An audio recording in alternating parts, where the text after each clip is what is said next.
अरे मेरे भाई। हाँ बोल बे। अरे नया फ़ोन लेने का है यार। अच्छा बजट बता। बजट 13,000। रिक्वायरमेंट क्या है तेरी?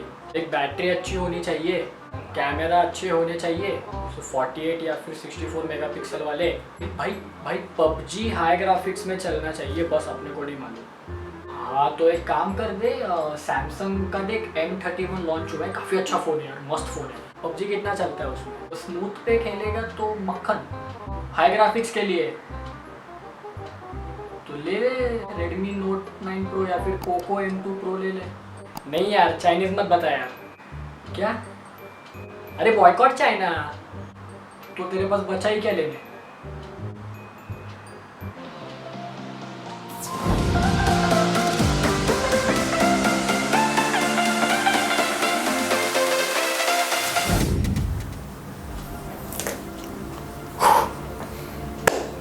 हेलो दोस्तों, मेरा नाम है अर्शद और आप देख रहे हैं टेक ट्यूबर। और आज हम बात करेंगे काफ़ी सीरियस मुद्दे पे, बॉयकॉट चाइना। डिस्क्लेमर, मैं किसी चाइनीज़ स्मार्टफोन्स के अगेंस्ट में नहीं हूँ, ना ही मैं किसी चाइनीज़ स्मार्टफोन्स को सपोर्ट कर रहा हूँ। इट्स जस्ट आपको कुछ इन्फॉर्मेशन देनी चाहिए बेसिक, और क्या हम एक्चुअली कर पाएंगे बॉयकॉट चाइना, इसी बारे में मैं आज आपको बताऊंगा। और कुछ हिस्ट्री के बारे में जानेंगे कि ये कैसे एक्चुअली स्टार्ट हुआ और कैसे चाइनीज़ स्मार्टफोन्स कंपनी इंडिया में रूल कर रही है। कुछ facts, Xiaomi is the number 1, मतलब उनके 30% मार्केट शेयर है। देन आता है Vivo, and then third rank पे आता है Samsung, and then Oppo and Realme. And others जो है वो 11% है। तो अदर्स में आते हैं Nokia, Motorola, Lenovo, etcetera etcetera. इसमें अगर आप एक चीज़ देखोगे तो टॉप 5 जो स्मार्टफोन ब्रांड्स है उसमें जो 4 है वो चाइनीज़ कंपनीज़ है, Xiaomi, Oppo, Vivo and Realme. तो एक फैक्ट मैं आपको बताना चाहता हूँ, Xiaomi है, उनके 3 स्मार्टफोन कंपनीज आते हैं, which is MI, Redmi and Poco. And Oppo, Vivo, one plus, Realme and iQOO, ये सारे एक ही कंपनीज के आते हैं, विच इज़ BBK इलेक्ट्रॉनिक्स, जो चाइना की सबसे बड़ी इलेक्ट्रॉनिक कंपनी है।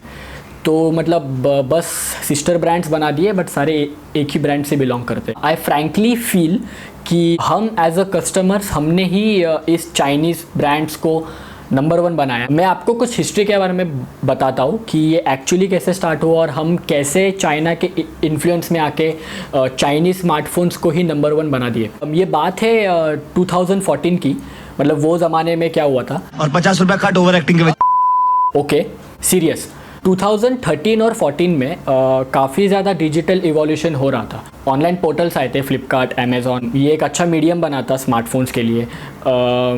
यूट्यूबर्स काफ़ी ज़्यादा इवॉल्व हो रहे थे इंडिया में भी, जो कि अच्छे स्मार्टफोन्स का रिव्यू दे रहे थे। तभी 4 से 5 बड़ी कंपनीज थी जो स्मार्टफोन्स बना रही थी, मतलब सैमसंग, सोनी, LG, HTC और गूगल। इनके जो फ़ोन्स हुआ करते थे ये अगर बजट फ़ोन्स भी थे तो इतने अच्छी क्वालिटी के नहीं थे, मतलब सॉफ्टवेयर एक्सपीरियंस उसका इतना अच्छा नहीं था, रैम काफ़ी कम हुआ करता था, स्टोरेज काफ़ी कम थी, बिल्ड क्वालिटी इतनी अच्छी नहीं थी।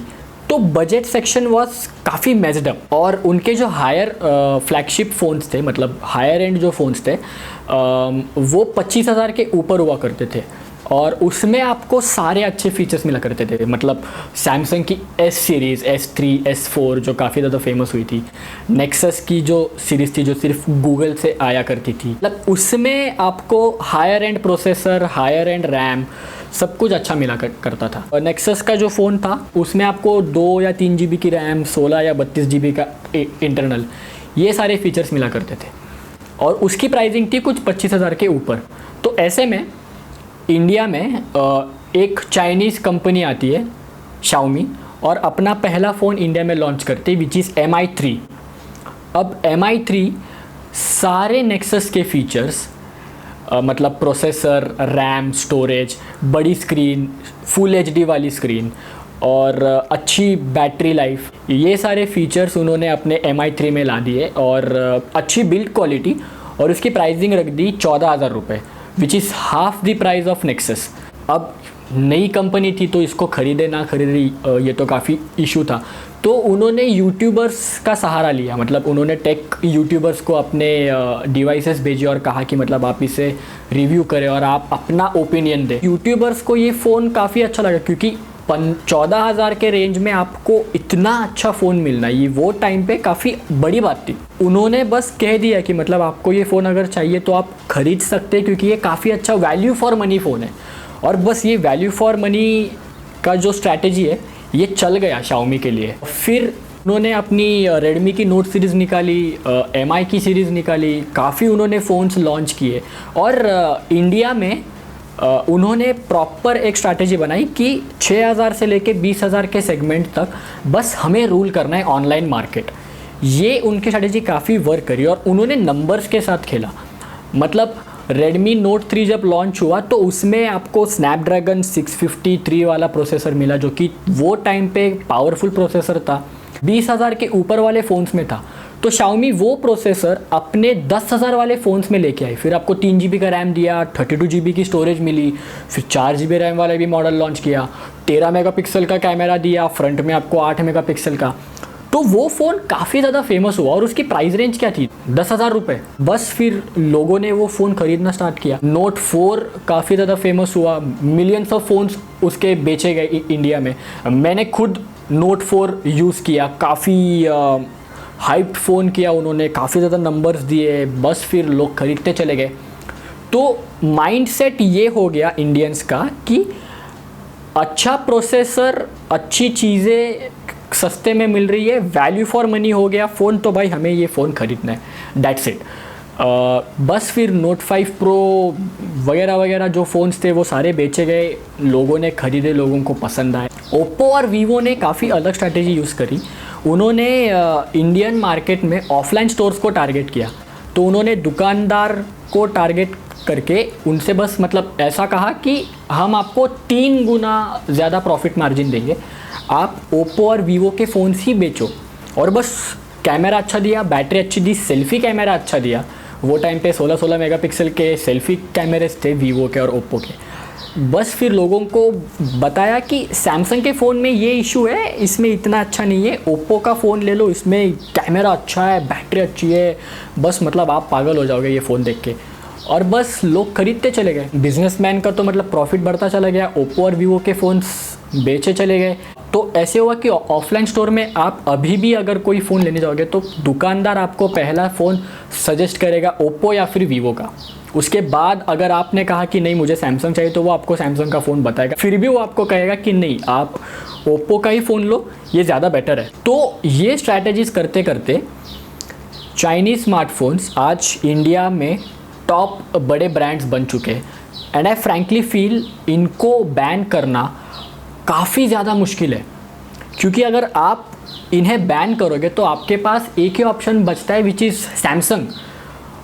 और सैमसंग नो डाउट काफ़ी अच्छा कवर कर रहा है, बट आप प्रोफेशनल गेमर हो और आपको पबजी खेलना है हाई ग्राफिक्स में, तो आप सैमसंग के फ़ोन्स में नहीं खेल पाओगे। आपको सैमसंग का फ़ोन्स मीडियम ग्राफिक्स ही देगा with medium frame rates. But अगर आप हाई ग्राफिक्स पे खेलना चाहते हो तो आपको रेडमी के फ़ोन्स देते हैं high graphics with high frame rates, वो भी 15,000 के कम रेंज में। तो ये सिचुएशन बन गई है अभी कि हम चाहते हुए भी नहीं कर सकते बैन चाइनीज़ फ़ोन्स को।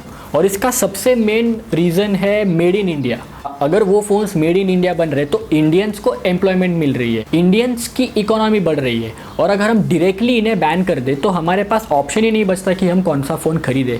हम इंडियंस के पेट पे लात मार रहे हैं। आई एम श्योर कि मतलब अभी ये एक्चुअली अच्छा चांस है, सैमसंग, नोकिया, HTC, LG, इन्होंने बजट फ़ोन्स, अच्छे बजट फ़ोन्स निकालने चाहिए, अच्छा सॉफ्टवेयर एक्सपीरियंस मिलना चाहिए लोगों को, ताकि लोग आपके फिर से ये फ़ोन खरीदे।